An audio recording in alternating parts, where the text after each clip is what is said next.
Okay. So Pandu, let's see. So they grew up. Bhishma trained them.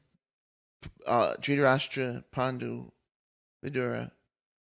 Vidura quickly, because he had that benediction, he quickly grew his intelligence, and even elder people would come to him for advice. I mean, he's an amsha of dharma. I mean, you know, right and wrong and everything in between. Um, then, you know, Pandu, because he's the one who could see and he could fight. Bhishma trained him to be a Kshatriya, and Bhishma was like trained by Parshuram, so of course, Pandu was an expert warrior. So he went around and because what happened was when Pandu was growing, they kind of started losing their territory because the kingship was in question. And basically, the way that it worked is, you had the Kuru dynasty was in charge pretty much because they were the strong men. And so when there was Bhishma was there, but there was no king. And so people kind of started taking some of the land and saying no, and being independent too. Like, the way it works is, if you read the book, basically the king, when Yudhisthira was king, for example, they'd send out Arjuna, and he would go everywhere, and he'd say, "I represent the Yudhisthira and the Kuru line. Give us tribute." And then they'd have to give him tribute, or they'd fight. And so people weren't giving their tribute anymore. And so that's the whole concept of the Kshatriyas. They take for a living and give as their dharma. They take for a living and then they give. The Vaishyas accumulate wealth and then they give to the Kshatriyas.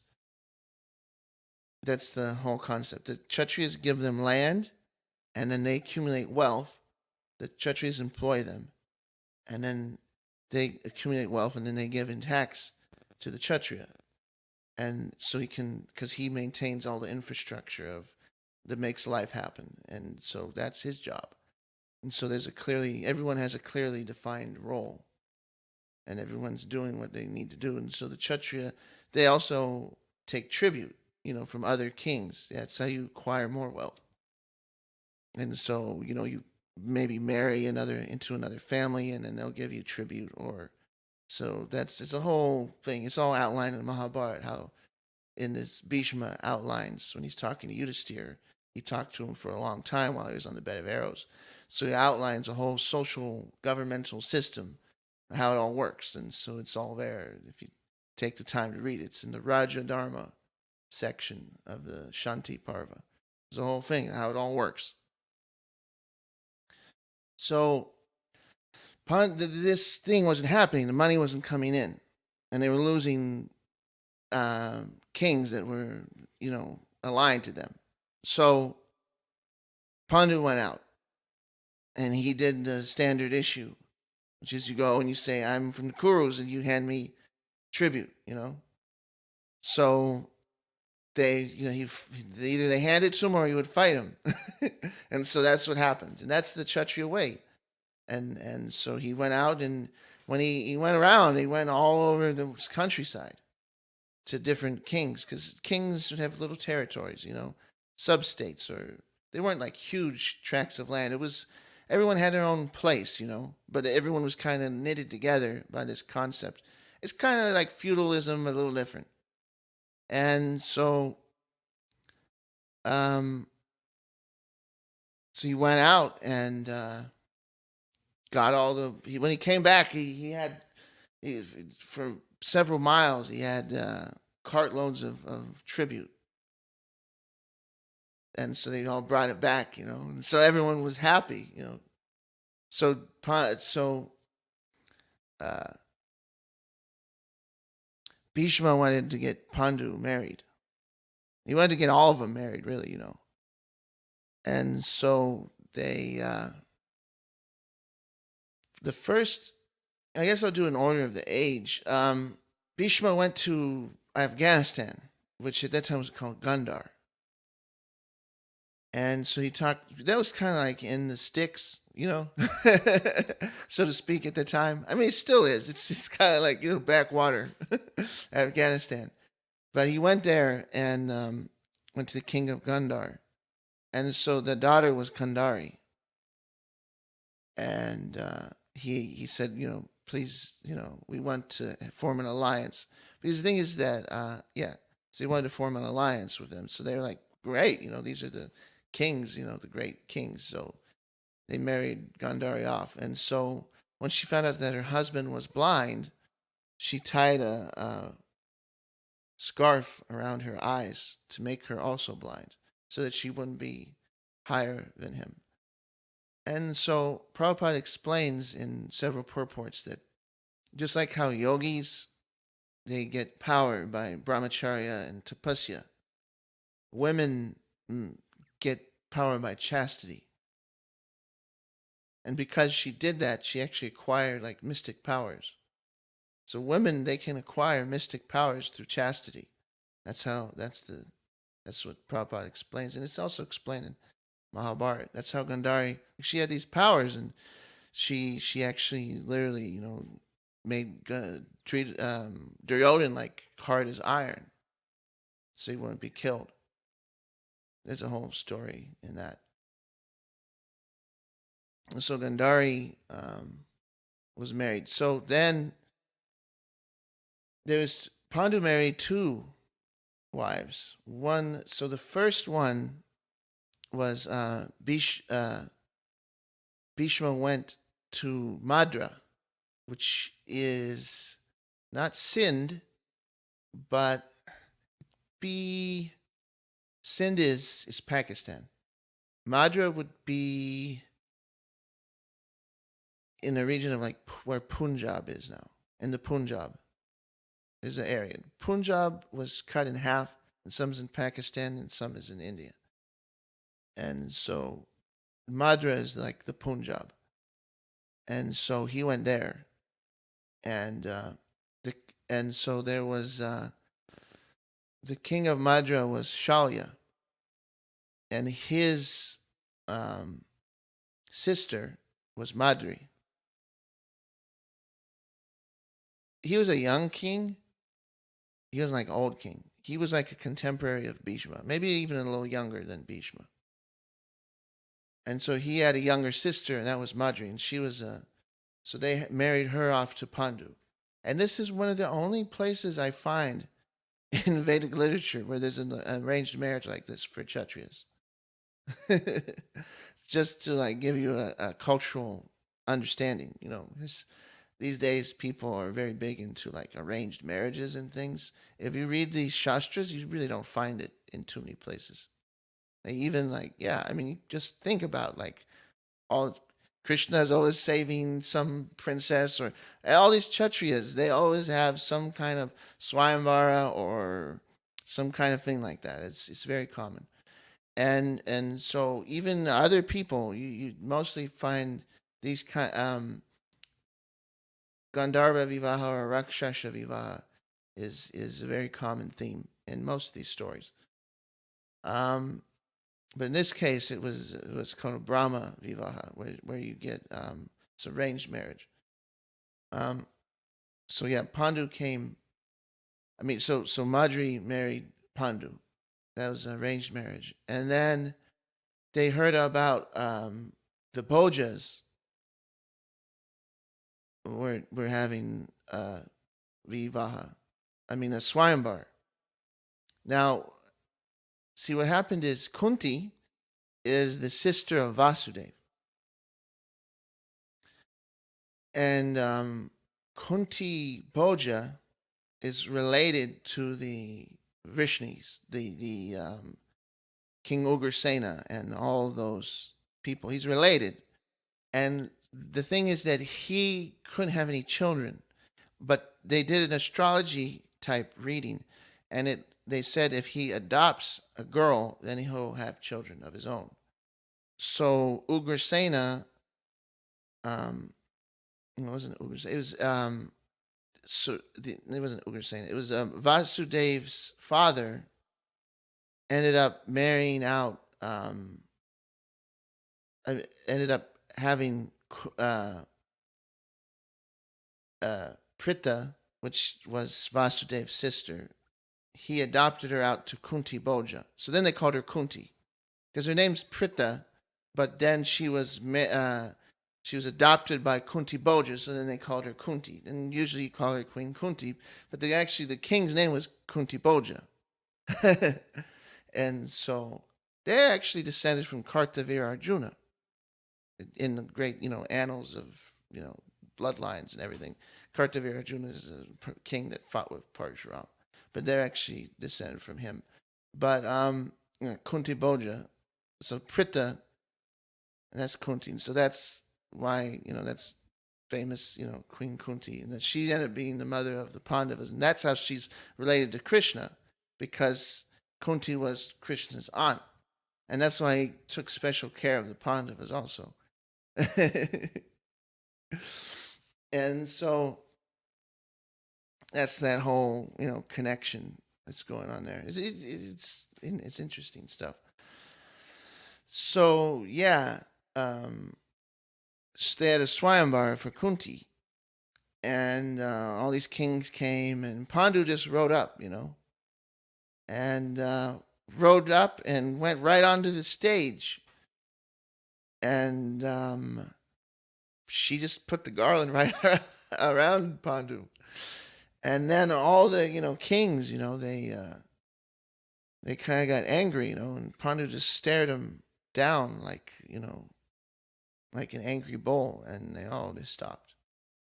Usually there's a fight, but there wasn't a fight even. They were all scared of Pandu because he was so strong. So then, Pandu had his wives, and he went out into some more conquests, and after all that, he kind of wanted to take a break. So he went up into the mountains, and while he is up there, he was hunting. So this is where we run into the famous story. There's a lot of hunting accidents. If you read some king's going somewhere and he's out hunting, and then something bad happens, or some event. Usually something's going on. I mean, Shantanu's going hunting. He meets Ganga, and Parikshit's out hunting, and then he, runs into the sage, and then he puts the snake around his neck, and then he gets, cursed, and so is something going down. King they're going out hunting.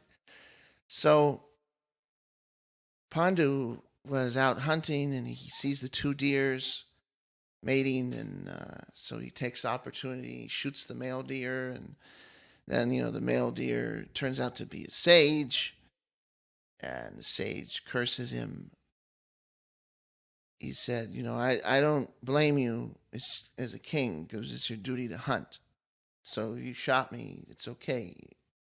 I took the form of a deer, you didn't know any better. I'm not cursing you for that. But it's not dharmic to shoot animals that are mating. I'm cursing you because of that.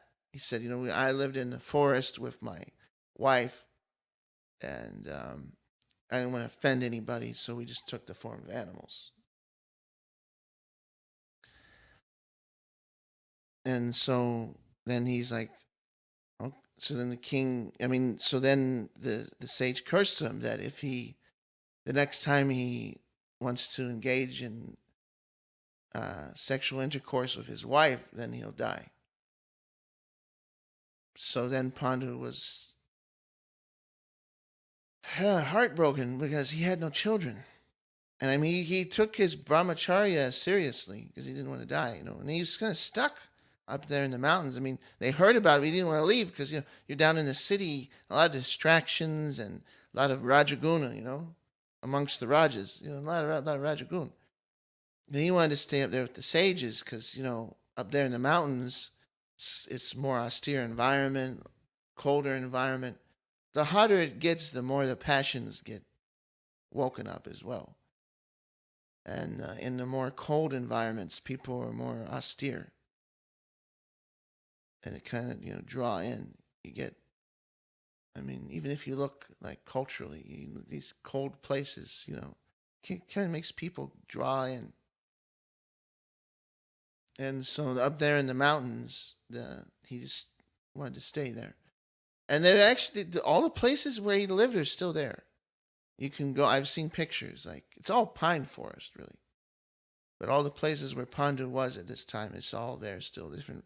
Because it's all detail. I mean, half of Mahabharata is a geographical lesson. I mean, it's all they talk about all the rivers and all the places. It's really amazing when you think about it how geographically aware these people were. Like you got a whole map of the countryside, like fully realized. They're talking about all these different places.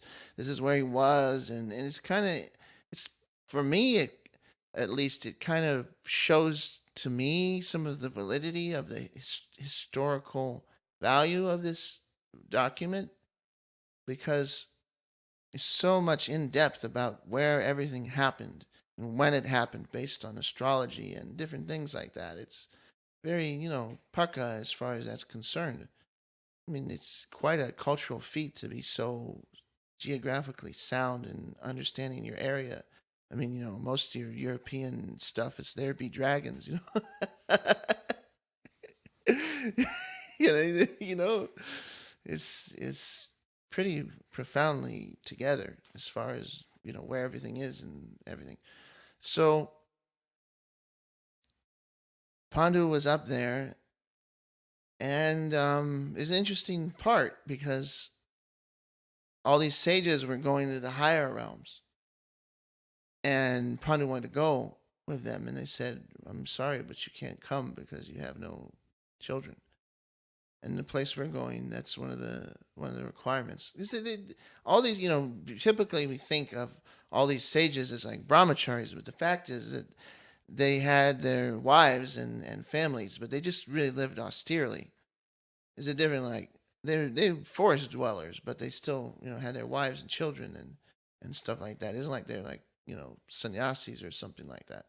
They're just I mean they did severe tapasya and stuff, and I mean but it's different than what some people might think.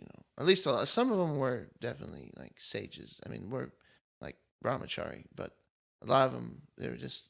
So the place that they were going, he needed to have children, and I believe they're going to Brahma Loka or maybe Mahara Loka, in the upper. They're going because there's a lot of pathways up in the Himalayas that they kind of take you to like it's like the way it's described. I mean, the best way to describe it nowadays would be like some of these roads. They take you like in a dimensional portal, and you're like all of a sudden you're like in another planetary system.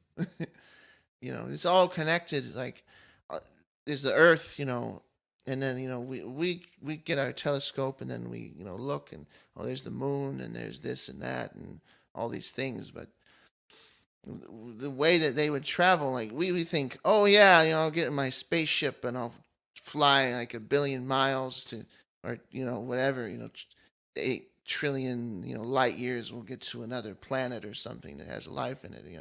What these people did is they would go in this place and then they get in a higher dimension, and then everything changes and the relative space changes, and then you just go to another island, and then you come back here, and then boom, you're on another planet. So that's what they would do. They'd go in these mountain paths, and then they'd go somewhere, and then they'd pop up in another world. And so that's how they would travel. It's a lot shorter. You don't gotta jump in, rocket ship and travel for 100 years or whatever it takes, to get to or 10 generations to get some other planet. That's our modern convenience travel. But these people just get in another dimension and pop to another location, and then bang, they're there. So that's how they did it. So they were going there, but the other thing with that travel method though is you have to be qualified. And so Pandu didn't have children, and so he's feeling bad, and he was trying to get some way to have children, and there's this whole conversation between him and Kunti and Madri, and they're trying to figure out how he can have children, and she wanted children, and there's all these different stories, and he's telling her maybe she should. Finally, he gets to. He's like, maybe maybe you should just I could use a one of these rishis as a surrogate father. And so then she said, well, I mean, if you're gonna go like that route, I have a mantra, I can summon devas.